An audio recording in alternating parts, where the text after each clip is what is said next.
খুলনার new market এলাকার মাছ কাটতো বাবু।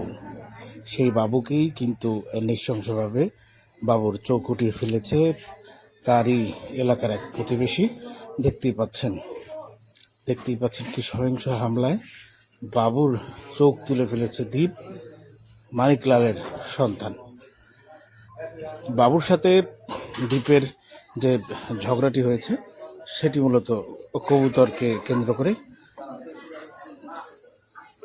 দেখতে পাচ্ছেন দীপ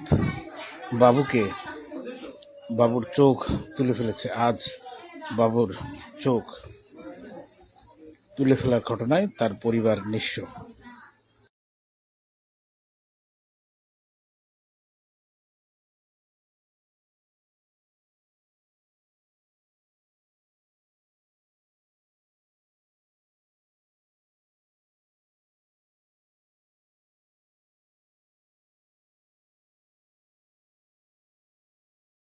আমার আব্বার চোখ যারা নষ্ট করে দিচ্ছে, এর বিচার চাই আমি।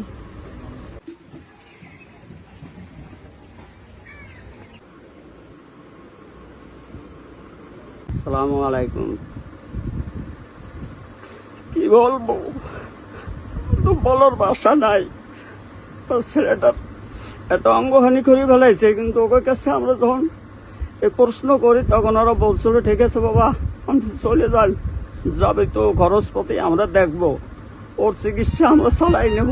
কিন্তু ওরাই আমার ছেলে একমাত্র এই সংসার চালায়। আমার ছেলেটার বউ অসুস্থ, আমার এই সংসার চলছে না, আমার স্বামীও অসুস্থ। আমার ছেলের এই চোখ কিভাবে নষ্ট হয়েছে, এই চোখের জন্য তারা আমার ছেলের সাহায্য করুক।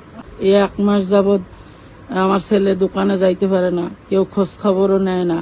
ছেলেটা উঠে কান্দে, সকালবেলা আমি কি খাবো। খবর নেয় নাই। আমার ওই একটা ছেলে, আমাকে দুজনের দেখে শুনে রাখে। তোকে আমার পুতের বউ অসুস্থ, সেও একজন ক্যান্সারের রোগী।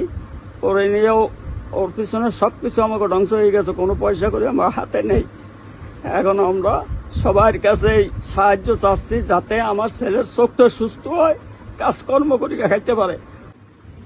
আমি ভীষণভাবে ক্ষতিগ্রস্ত চোখ নিয়ে এখন আমি ঘরে দীর্ঘ 1 মাস যাবৎ একেবারে অচল অবস্থায় আছি। আমার স্ত্রী অসুস্থ, তার গলায় ক্যান্সার। আমি তার ট্রিটমেন্ট করাইতে যাই একেবারে নিঃস্ব হয়ে গেছি। এখন আমি আমার পরিবারে একমাত্র আয়ের উৎস। এখন আমি একবারে কোনো কিছু করতে পারতেছি না। আর আমার কোনো ট্রিটমেন্টের কোনো খরচ বা আমার কোনো খোঁজখবর তারা নেওয়ার কথা বলে প্রতিশ্রুতি দিয়ে নিচ্ছে না। এখন আমি এর তীব্র নিন্দা জানাই, আর আমি এর বিচার চাই, আমার ক্ষতি পূরণ চাই। এখন আমার কোনো অবস্থাতেই আমি আমার সংসার চালাইতে পারতেছি না, আমার বেহাল দশা। আমি এখন খুবই অসহায় অবস্থায় আছি। আমি আমার পরিবারের একমাত্র আয়ের উৎস ছিলাম, এখন আমি আয় করতে পারতেছি না, আমার সংসার চলতেছে না। আমার মা বাবা অসুস্থ, আমার স্ত্রী অসুস্থ, আমার ছেলে স্কুলের ফি এগুলো দিতে পারতেছি না, স্কুলে যাইতে পারতেছে না। আমি খুবই অসহায় হয়ে গেছি। আমি গত মাসের 25 তারিখে আহত হই দ্বীপের দ্বারা, আর আমার চোখ ভীষণভাবে ক্ষতিগ্রস্ত হয়। এক পর্যায়ে যখন ক্ষতিগ্রস্ত হওয়ার পরপরই আমি ডাক্তারের শরণাপন্ন হই। আমার কেডিএ নিউ মার্কেট মাছবাজারের যে মুরব্বী আছে তাদের সহায়তায় তারা আমাকে হাসপাতালে নিয়ে যাওয়ার পরে ডাক্তার বলে যে আপনার এই মুহূর্তে অপারেশন লাগবে। আমি ওই মুহূর্তে কোনো ডাক্তার আমার অপারেশন করতে পারেনি, ছুটির দিন ছিল, কুরবানির ছুটির আগে। 26 তারিখ আমি পিটিআই মোড়ে অপারেশন করাই জরুরিভাবে। 40,000 টাকা আমি ওখানে বলাতে ডাক্তারকে আমি কিছু রিকোয়েস্ট করি যে আমি গরিব মানুষ,